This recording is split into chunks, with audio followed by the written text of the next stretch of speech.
வணக்கம், வெல்கம். இது சிம்பிளி சமையல். நான் உங்கள் ரேகா. எல்லோரும் நலமுடன் இருக்க இறைவனை வேண்டுகிறேன். இன்றைக்கி பார்த்தோன்னே உங்களுக்கு தெரிஞ்சிருக்கும், ஒரு சூப்பர் டேஸ்டான Andhra wedding style veg pulao தான் செய்ய போகிறோம். ரொம்ப டேஸ்ட்டாகவும் ரொம்ப ஃப்ளேவர்ஃபுல்லாகவும் இருக்கும். செய்கிறதும் ரொம்ப ரொம்ப ஈஸி.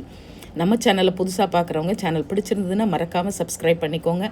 பெல் ஐக்கான் கிளிக் பண்ண மறந்துடாதீங்க. ஆல் பட்டனும் ப்ரெஸ் பண்ணிவிடுங்க. அப்போ தான் நான் போடுற வீடியோஸோட நோட்டிஃபிகேஷன் உடனே வரும்.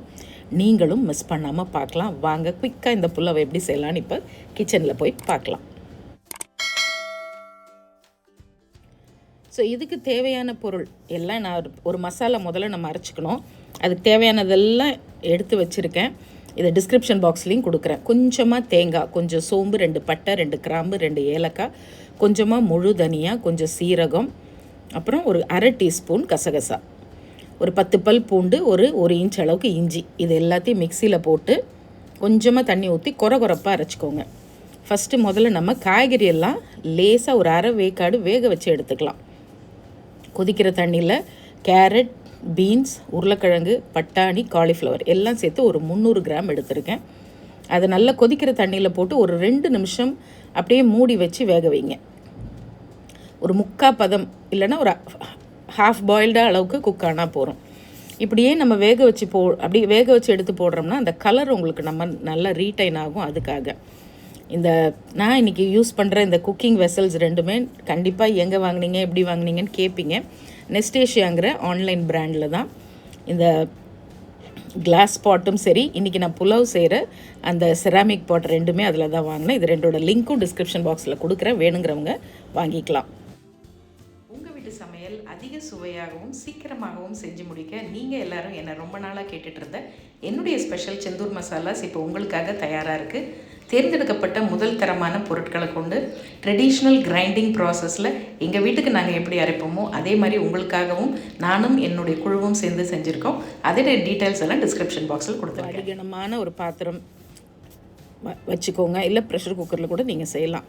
ஆனால் இந்த செராமிக் பாட்டில் செய்யும் போது அது தம் ரொம்ப நல்லா நிற்கும். இன்னொன்று, ஒரு தடவை ஹீட் ஆகிடுச்சுன்னா நம்ம சின்ன ஃப்ளேமில் வச்சாலே போதும், அந்த ஹீட் அப்படியே இருக்கும். அதுதான் இதில் ப்ளஸ்ஸு.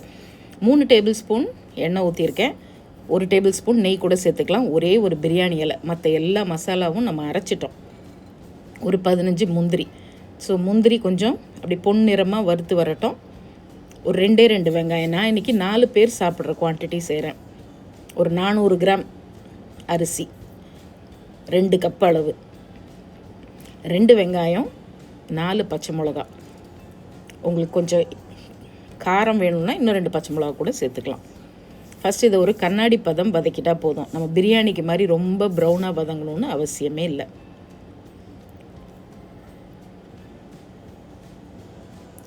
ஸோ கொஞ்சம் வதங்கி வரட்டும். இது ரொம்ப சட்டிலான மசாலா தான், ஆனால் சாப்பிட்றதுக்கு ரொம்பவே டேஸ்ட்டாக இருக்கும். நான் வெஜிடபிள்ஸ் எல்லாம் கொதிக்க வச்சு எடுத்தாலே அந்த தண்ணியை கீழே ஊற்றிடாதீங்க. அந்த தண்ணியே நம்ம குக் பண்ணுறதுக்கும் யூஸ் பண்ணிக்கலாம். அதை ஒரு ஸ்டாக் மாதிரி சூப்பெல்லாம் செஞ்சுக்கலாம், ரசம் வச்சுக்கலாம். அதனால் அந்த காய்கறி தண்ணியை நீங்கள் கீழே ஊற்றிடாதீங்க. இப்போ 1 டீஸ்பூன் உப்பும் அதிலே சேர்த்துட்டேன். ஒரு தக்காளி அதையும் லேசாக வதக்கி விட்டுடுங்க.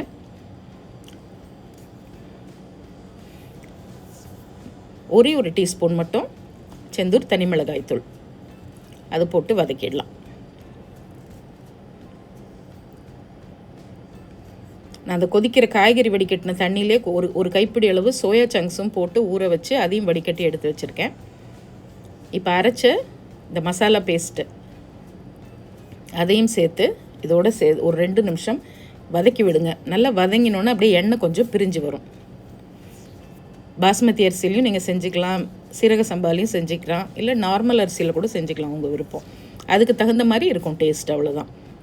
நான் இன்றைக்கி பாஸ்மதி அரிசி 2 கப் எடுத்திருக்கேன். அதை நல்லா வாஷ் பண்ணிவிட்டு ஒரு 15 நிமிஷம் ஊற வச்சுக்கலாம். இதில் ஒரே ஒரு கைப்பிடி கொஞ்சமாக புதினா கொத்தமல்லி அதையும் சேர்த்து ஒரு வதக்கியாச்சு. இப்போ நம்ம அரை வேக்காடாக வேக வச்ச காய்கறியை உள்ளே போட்டுக்கலாம். கூடவே கொஞ்சம் சோயா சங்க்ஸும் போட்டிருக்கேன். எல்லாத்தையும் நல்லா கலந்து விட்டாச்சு. 1 கப்புக்கு 1.5 கப் அளவு தண்ணி ஊற்றிக்கிங்க. நம்ம காய்கறி வேக வச்சோம் இல்லையா, அந்த தண்ணியை கூட நம்ம ஊற்றிக்கலாம். உப்பு எல்லாம் கரெக்டாக, மசாலா எல்லாம் கரெக்டாக இருக்கான்னு ஒரு தடவை செக் பண்ணிக்கோங்க. நல்லா அப்படி கொதித்து வரட்டும். ஸோ கொதித்து வந்தோன்னே ஊற வச்ச அரிசியை தண்ணியை நல்லா வடிச்சிட்டு அப்படியே உள்ளே போட்டுடலாம்.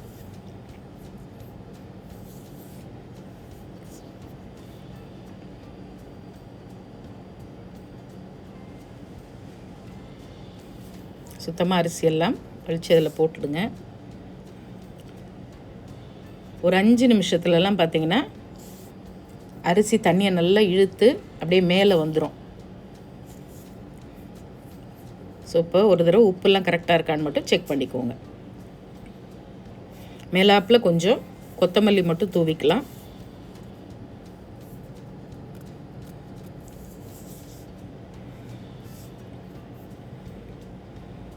அரிசி நல்லா மேலே வந்துருச்சு. இப்போ கொத்தமல்லி கொஞ்சம் தூவிட்டு அப்படியே ஃபுல் சிம்மரில் வச்சு இதோட மூடிடலாம். மூடியும் நல்ல அந்த செராமிக்ங்கிறதுனால நல்ல வெயிட்டாக இருக்கும். ஸோ இதுக்கு மேலே தனியாக ஒரு வெயிட்டெல்லாம் வைக்கணும்னு அவசியமே இல்லை. ஃபுல் சிம்மரில் 10 நிமிஷம் விட்டுட்டு ஆஃப் பண்ணிவிடுங்க. அதுக்கப்புறம் 10 நிமிஷம் கழித்து ஓப்பன் பண்ணோம்னா பர்ஃபெக்டாக புலாவ் ரெடியாக இருக்கும். திறக்கும் போதே நல்ல கமகமன் வாசனையோட ரொம்ப டேஸ்டான இது ஆந்திரா ஸ்டைல் வெஜ் புலாவ். கரெக்டாக குக் ஆகிருக்கு பாருங்கள். 10 நிமிஷம் தான் விட்டுருக்கேன். ஏன் அடுத்த 10 நிமிஷம் ஆஃப் பண்ணிட்டேன் ஃப்ளேம்னா, இந்த பாத்திரத்தோட ஹீட் இருக்குது பாருங்கள், அதுலேயே அது கரெக்டாக தம் ஆயிடுச்சு. நீங்கள் குக்கரில் செஞ்சிங்கன்னா மீடியம் ஃப்ளேமில் ஒரு 2 விசில் விட்டு எடுத்துக்கோங்க. அவ்வளோதான், சூப்பரான ஒரு புலாவ் ரெடி. இதே மாதிரி நீங்களும் ட்ரை பண்ணி பாருங்கள். ரொம்ப ஈஸி, லஞ்ச் பாக்ஸில் செஞ்சு கொடுக்கறதுக்கும் சூப்பராக இருக்கும். நீங்கள் நான்வெஜ் சாப்பிடுவீங்கன்னா இது கூட வந்து ஒரு முட்டை கிரேவி, அப்படி இல்லைன்னா நல்ல ஸ்பைஸியாக ஒரு சிக்கன் பெப்பர் கிரேவி அது கூட வச்சு சூப்பராக சாப்பிட்லாம். இல்லை நான் சைவம் தான் அப்படின்னா இந்த மாதிரி ஒரு சாலட் ரைத்தா, நான் இதில் வந்து வெங்காயம், வெள்ளரிக்காய், தக்காளி எல்லாமே சேர்த்து கொஞ்சமாக தயிர் போட்டு சால்ட் போட்டு அப்படியே மிக்ஸ் பண்ணியிருக்கிறது இந்த ரைத்தா கூட சாப்பிட்றதுக்கு ரொம்ப அருமையாக இருக்கும். ட்ரை பண்ணி பாருங்கள். நம்ம சேனலை ஃபேஸ்புக்லேயும் இன்ஸ்டாகிராம் பேஜ்லேயும் ஃபாலோ பண்ண மறந்துடாதீங்க. அதோட லிங்க்ஸ் எல்லாமும் டிஸ்கிரிப்ஷன் பாக்ஸில் கொடுத்துருக்கேன். இன்னொரு ஃபேண்டாஸ்டிக் ரெசிபியோடு மறுபடியும் பார்ப்போம். இது சிம்பிளி சமையல். நான் உங்கள் ரேகா. தேங்க்ஸ் ஃபார் வாட்சிங். Take care. பபாய்.